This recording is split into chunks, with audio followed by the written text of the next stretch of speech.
Hello and welcome to Essex by the Sea. I'm Owen Ward, exploring the Essex coast, finding out about the amazing and interesting stories it has to offer.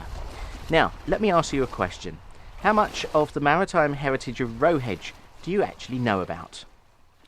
I thought that was the case, which is why I'm joined on this episode by Nick, Baker and Roz Watling from the Rowhedge Heritage Trust. Thank you both very much for joining me on Essex by the Sea. Hello, Owen.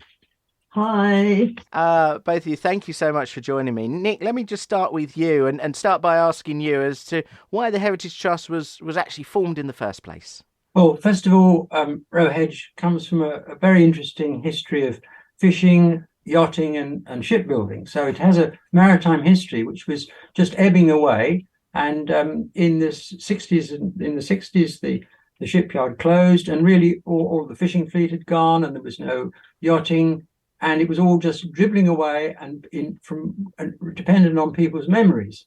And at about that time, our last connection, which was a yacht building yard, Ian Brown's yard at the end of the high street, was closing down. And there was a beautiful old building that had been used by an earlier shipbuilder called John Sainty in the 18th century. And this was going to be demolished. And we, for a while, tried to save it. We failed. But that nevertheless got a number of people together who realized that they wanted to form some sort of organization to save Rowhedge's heritage. So take us back a bit then. How rich is the maritime story in Rowhedge? Was it a hive of maritime industry if we went back a few decades? Well, yes, it was. For example, quite apart from the fishing, the shipbuilding ranged from some of the leading fishing smacks of the time, and it's very nice to say that some of those are still preserved and still visit Rowhedge.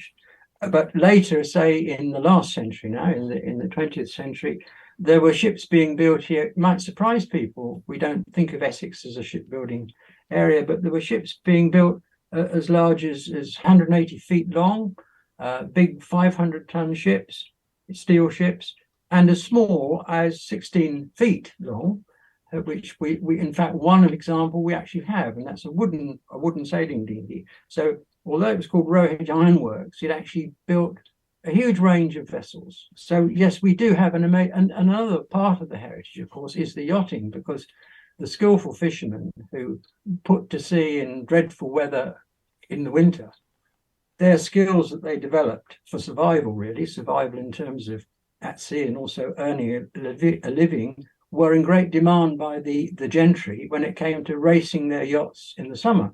And many of our Rowhedge men actually achieved fame, like being captain of even the King's Yacht Britannia. That's not the recent Yacht Britannia, that is the sailing Yacht Britannia. So there is a huge heritage to be recorded there. You surprised me by saying that the shipbuilding, which, as you say, nowadays Essex isn't perhaps known for, but one of the builders there is, they were making metal ships. I perhaps naively came into this episode thinking they would just be wooden. That is a surprise, I know. And no, they were iron ships, and they built even ships for the Navy. In fact, one of the last vessels built at Rowhedge, or the later ones, post-war, was a military fast coastal gunboat.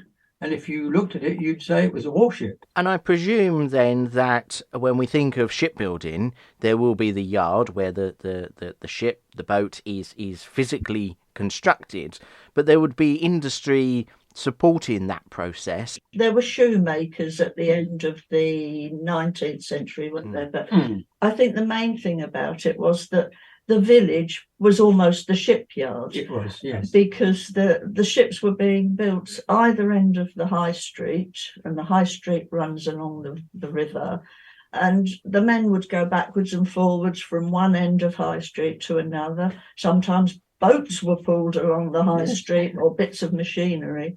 The sound of riveting could be heard all over the village. The sound of the hooter could be heard all over the village. Yes. I think, and so many of the men in the village did depend on the shipyard. Rowhedge, the name, does that have any connection to rowing?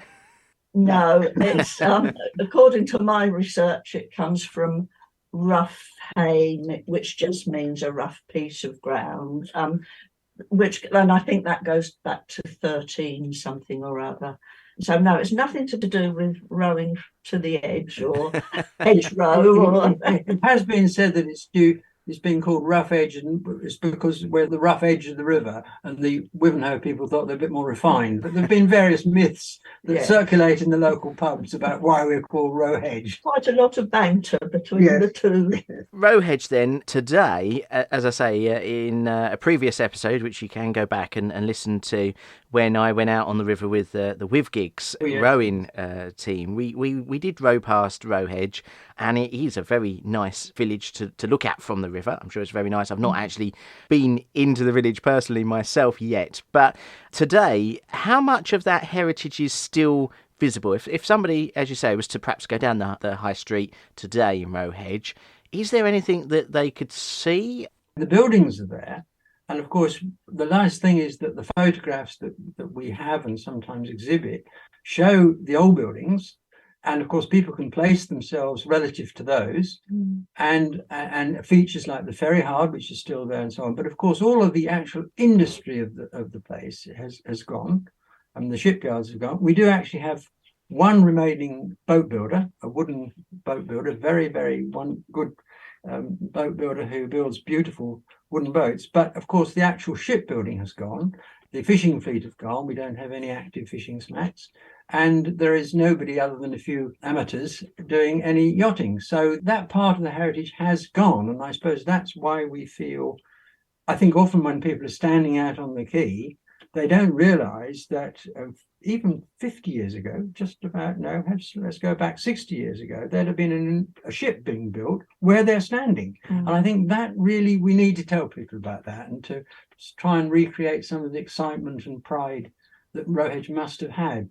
You have compiled stories over the years. I know a book has been written on it. I mean, what sort of stories did you uncover then from the people that you've spoken to in Rowhedge? The book I was involved with was part of the Heritage Lottery project, which was gathering stories of the shipyards down the River Colne, Wivenhoe, Brightlingsea, and ours in Rowhedge. So when I was doing it, started it about 12 years ago, there was still quite a lot of the old shipwrights were still alive and loved to talk.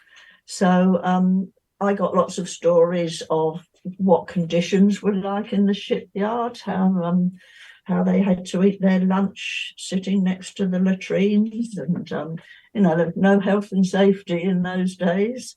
They were full of stories of how to build a ship and various processes. The book is about other parts of the village as well, the clothing factory, Rowhedge during the war. And of course, the shipyard was heavily involved in the war effort. And so interesting and good that those stories have been able to be captured. You've got a very interesting item that I can see just in front of you. Roz, just explain what it is that you've got there in a box. Well, I've been archiving all sorts of things on behalf of Rowhedge Heritage Trust, and I've just come across this. And it's 2 newspapers. Each one is wrapped up in what was called a newspaper wrapper. You could buy them in W.H. Smith's to send newspapers by airmail. So this one is dated 29th of April, 1954. And there's a little note on them that says, this item was amongst mail salvaged from the BOAC Comet, which came down in the sea north of Stromboli on the 8th of April, 1954. So how did they come to Rowhedge? Well, the wartime manager of Rowhedge Ironworks, one Albert Cork, was quite expert and knowledgeable about a certain design of boat, which he called Craft for the Colonies.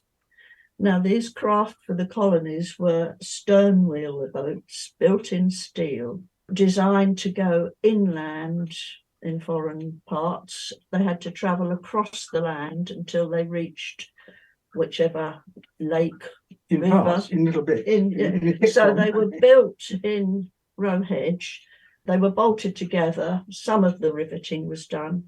And then Albert's first job was to crawl along them and mark the bits so that when the thing was taken down and packed up in crates and put on a ship and taken across the world, the people on the other side of the world could put them together again. So Albert found himself in the Sudan, where some of these boats were being taken, and he came across these newspapers which had been salvaged from the But he was sent. sea. He wasn't. No, these were addressed to the superintendent engineer of the Sudan Rail Dockyard. And the Sudan Railway had a marine division, which and these boats were part of the marine division.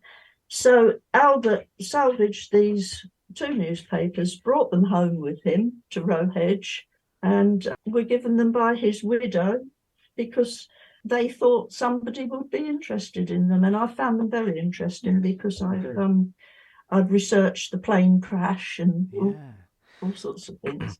With the maritime history that goes with the Essex coast, I mean, the stories that you must be uncovering, literally like that, just spread out across the world to far-flung places that you'd never believe in a million years that Rowhedge would have a connection to. It must be. That's true. Yeah. Now, the Trust put on exhibitions as well as capturing stories and archiving really fascinating items that you come across.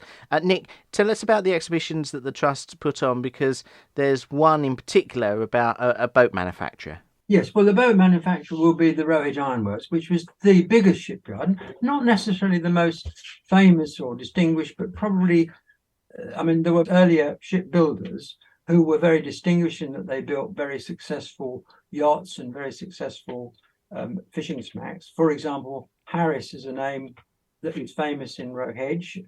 There was a dynasty of Harrises, but Peter Harris was probably the most famous. And he built, for example, the yacht that Alan Gerbault was sailed alone around the world in. And that was pretty distinguished because he was only the second person to sail around the world alone. And so that was that was in 1926, I think. The boat was built in about 1911 in Rowhedge by Harris. So there have been other famous ships. But yes, the shipyard is probably the most famous, the Rowhedge Ironworks, and interesting in that it survived the longest. So it survived from, I think, 1904 to 1964. Yeah. And built nearly 1,000 ships. When things flagged a bit because they had a bad setback in the Depression and then a bad setback in the late post-war years of the sort of late 50s, early 60s, they looked around to diversify and they thought they'd start building wooden yachts again. Well, it was a difficult market to get into because just round the corner was that fiberglass stuff. But they did build a class of racing dinghies called the Firecrest, and this was a small sailing dinghy. And we are really lucky. The Heritage Trust owns number 1, the first prototype that was made. And that will appear in our exhibition that we're about to have. So, yes, the exhibitions are important to us. And this exhibition will be sort of dedicated to the memory of the Rowhedge Ironworks. And details of the exhibition are in the description of this episode. So if you want to go along and see it, then the links are there. Well, time has flown past. I mean, there's many, many stories I'm sure that we could talk about from Rowhedge, but time very much has beaten us for this episode. Perhaps there could be a future episode of Essex by the Sea, perhaps uncovering some of the other gems that you and fellow colleagues of the Trust have uncovered. Thank you. Well, thank you, Owen. It was very nice talking to you. Well, thank you both very much for joining me on this episode of Essex by the Sea.